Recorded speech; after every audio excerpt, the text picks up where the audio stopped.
C'est malheureusement l'un des grands classiques de l'été, j'ai même envie de dire l'un des fléaux de l'été. Les SPA et les refuges pour animaux sont débordés. Depuis le début de l'été, plus de 12 000 animaux abandonnés ont été recueillis dans ces structures. C'est 1400 de plus que l'année dernière à la même date. Reportage à la SPA d'Orgeval dans les Yvelines. Clément Barguin. Plus un seul box de disponible dans ce chenil. 70 chiens sont répartis dans ces longues allées bordées de clôtures. Aurélie Turbide est chef d'équipe du refuge d'Orgeval. Catastrophique. On a très peu d'adoptions parce que les gens sont partis en vacances.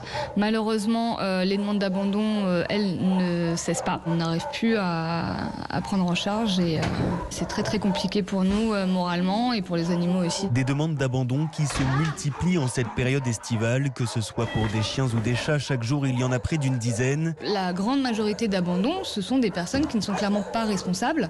Que fais-je de mon animal au moment où je pars en vacances? Et ça, les gens n'y pensent pas. Aux frais que ça peut engager si on le fait garder ou comment l'emmener avec soi. Voilà, c'est démoralisant. Et face à la saturation du refuge, il faut maintenant s'inscrire sur liste d'attente pour déposer son animal de compagnie.